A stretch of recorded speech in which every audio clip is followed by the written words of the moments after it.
Hello दोस्तों, तो कैसे हैं दोस्तों। आज हम फिर एक इंजेक्शन मोल्डिंग के टॉपिक को लेके ज्ञान देने वाले हैं। आप लोगों को ज्ञान अच्छा लगे तो कमेंट और लाइक जरूर करें। आओ बात करते हैं हम इंजेक्शन मोल्डिंग मशीन पे जो नोजल लगी रहती है, नोजल टिप पे बात करेंगे। नोजल टिप का मेन काम क्या होता है, नोजल टिप कैसी होनी चाहिए as per requirement of mould स्प्रूबुस के अकॉर्डिंग ही हमें नोजल का मैन्युफैक्चरिंग करवाना चाहिए। नोजल हमें किस डाये की रखनी है, कितना डाया होना चाहिए ताकि उसमें से लीकेज ना हो। सबसे मेन पॉइंट जो आता है इंजेक्शन मोल्डिंग में नोजल लीकेज का। कहीं भी आप चले जाओ, कोई भी प्लांट ले लो इंजेक्शन मोल्डिंग से संबंधित, नोजल लीकेज वाला सबसे कॉमन प्रॉब्लम है। अगर नोजल लीकेज है तो आप प्रोसेस को स्टेबल नहीं कर सकते। नोजल को लीकेज रोकने के लिए क्या क्या करना है वो चेक पॉइंट मैं बताऊंगा। नोजल लीकेज ना हो उसके लिए हमें कौन से रूट कॉज पे काम करना है उस पे भी मैं बात करूंगा। नोजल लीकेज होना एक बहुत बड़ा अपने आप में कॉमन डिफेक्ट है जो पूरे प्रोसेस को डिफेक्टिव बनाता है। डिफेक्ट फ्री हमें बनाना है पार्ट, तो नोजल लीकेज नहीं होनी चाहिए। प्रोसेस को स्टेबल करना है तो नोजल लीकेज नहीं होनी चाहिए।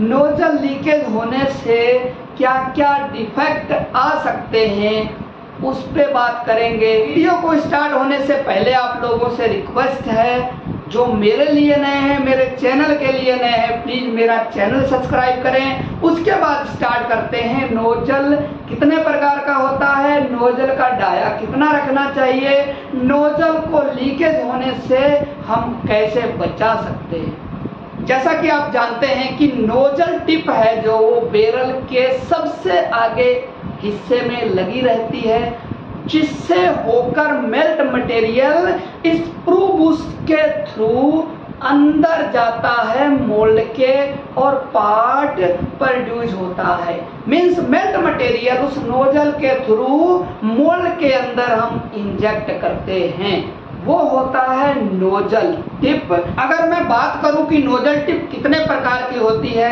मेन जो इंजेक्शन मोल्डिंग में यूज की जाती है नोजल्स वो 3 प्रकार की होती है। First general purpose nozzle tip, second reverse taper nozzle tip, third full taper nozzle tip.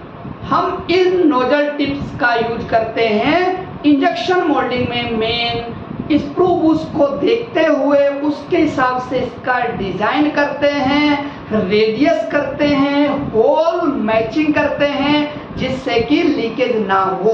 तो हम इस नोजल टिप पे बात करने वाले हैं कि लीकेज होने से क्या क्या प्रॉब्लम आएंगी और लीकेज ना हो इसके लिए हमें क्या क्या करना पड़ेगा। कोई भी नोजल हो, जनरल टिप नोजल हो या फिर रिवर्स टेपर नोजल हो, सबका काम क्या रहता है, स्प्रूबुस में मटेरियल को इंजेक्ट करने को। हमें स्प्रूबुस का पहले तो डिजाइन देखना है, किस डिजाइन का है, उस डिजाइन के अकॉर्डिंग हमें नोजल सेलेक्ट करनी है या नोजल को मॉडिफाई करना है। रिवर्स टेपर नोजल जो होती है वो मटेरियल ड्रूल ना हो, ज्यादातर नायलॉन के लिए वो यूज होती है। अगर जो जनरल नोजल की बात करें तो सभी मटेरियल के लिए यूज होती है। अब मैं बात करता हूं कि नोजल का काम क्या रहता है और कैसी होनी चाहिए। नोजल मोस्टली इस तरह की डिजाइन करो ताकि वो स्प्रूबुस में प्रॉपर होल में फिक्स हो और स्प्रूबुस का डाया हमेशा नोजल के डाये से बड़ा होना चाहिए। ये होता है नोजल का रेडियस। ये रेडियस इस स्प्रूबुस के रेडियस से मैच करता होना चाहिए ताकि वो लीकेज ना हो। ये रेडियस हमने किया और इसके स्क्रूबुस का रेडियस मैच किया तो क्या होगा, लीकेज नहीं होगा, प्रॉपर कटिंग होगी। बाकी बात जो ये होल की है, इसके अंदर होल जो बैठता है वो प्रॉपर मैच करना चाहिए। स्क्रू बुश का हमेशा ज्यादा होना चाहिए नोजल टिप के होल से।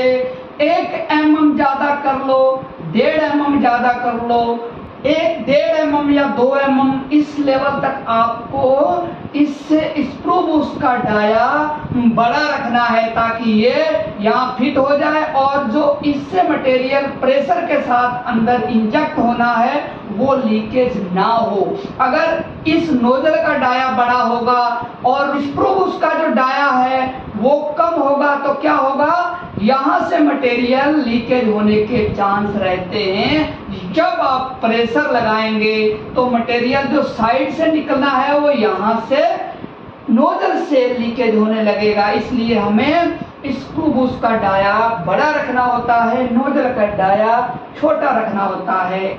यदि कोई 100 ग्राम का पार्ट है, उसको भरने के लिए 100 mm मटेरियल लग रहा है और हमने 100 mm दिया जिससे कुशन 2 mm बच रहा है, तो यदि ये कुशन जो बच रहा है यहाँ से लीकेज हो जाएगा या यहाँ जो मटेरियल हमें चाहिए 100 ग्राम के पार्ट को बनाने के लिए वो 10 mm यहीं पर लीकेज हो जा रहा है, तो क्या होगा, पार्ट फिल नहीं होगा, शॉर्ट मोल्डिंग होगा, श्रिंक होगा या फिर और कई समस्याएं आ सकती हैं यदि नोजल लीकेज है। तो मशीन में कुशन का वेरिएशन होगा क्योंकि कोई पता है नहीं, ज्यादा लीकेज है तो काफी मटेरियल निकलेगा, थोड़ा लीकेज है तो थोड़ा बहुत निकलता रहेगा, यानी कि कुशन फिक्स नहीं होगा। इंजेक्शन टाइम फिक्स नहीं होगा क्योंकि मटेरियल तो लीकेज हो जा रहा है। जितना हमें चाहिए, जिस टाइमिंग में हमें पार्ट को फिल करना है वो प्रॉपर नहीं होगी तो क्या रहेगा, प्रोसेस स्टेबल नहीं हो पाएगा। इंजेक्शन टाइम वेरिएशन करेगा, कुशन वेरिएशन करेगा, चार्जिंग टाइम वेरिएशन होगा, पार्ट में सिंकेज होगा, शॉर्ट मोल्डिंग होगा, वेट लाइन होगा, यानी कि कई तरह की समस्याएं आ सकती हैं। इसलिए नोजल को लीकेज होने से बचाएं। सबसे पहले नोजल लीकेज पे काम करें कि लीकेज क्यों हो रहा है। यदि रेडियस प्रॉपर नहीं है नोजल का तो आप उसका रेडियस बनाएं। स्क्रू बुश के जो होल डाया है उसका और नोजल के होल डाये को मैच करें। ज्यादा नहीं होना चाहिए, बहुत कम नहीं होना चाहिए, जिससे लीकेज होने के चांस रहते हैं। नोजल टेम्परेचर बहुत ज्यादा नहीं होना चाहिए जिससे कि नोजल लीकेज होने लगे। नोजल डैमेज नहीं होनी चाहिए कहीं से, यदि यहाँ कहीं डैमेज है तो भी यहाँ बटिंग नहीं होगी। प्रॉपर स्क्रू बुश से बटिंग ना होने की वजह से लीकेज होने के चांस रहते हैं। नोजल कहीं से ब्लॉक नहीं होनी चाहिए। ये डाया यदि आपने 5 mm का किया है तो 5 mm ही होना चाहिए, क्योंकि स्क्रू बुश में लड़ के मान लो ये 4 mm रह गया तो हो सकता है नोजल ब्लॉकेज के चांस मिलेंगे आपको और मटेरियल इंजेक्ट प्रॉपर नहीं हो पाएगा। यह चीज आपको ध्यान रखनी है। और जो मशीन के अंदर हम कॉन्ट्रैक्ट फोर्स लगाते हैं नोजल को टच कराकर, वो फोर्स प्रॉपर होना चाहिए, पूरा रिक्वायरमेंट के अकॉर्डिंग होना चाहिए, कम नहीं होना चाहिए। क्योंकि इंजेक्शन हुआ तो अगर प्रेशर नहीं सही से लगा हुआ है, कॉन्ट्रैक्ट फोर्स नहीं लगा हुआ है तो नोजल पीछे थोड़ा रिटर्न होगा, जिससे कि यहाँ गैप हो जाएगा दोनों की मैचिंग में और फिर लीकेज होना शुरू हो जाएगा, लीकेज हो जाएगा। तो हमें इन सब चीजों का ध्यान रखना है। नोजल टिप आप ऐसी बनवाएं जो स्क्रू बुश का मटेरियल रहता है, जो स्क्रू बुश जिस मटेरियल के बना होता है, जिस मेटल का बना होता है, उस मेटल की हार्डनेस से हमेशा कम हार्डनेस का बनाएं। क्यों? क्योंकि ये स्क्रू बुश को हम रिप्लेस नहीं कर सकते बार बार।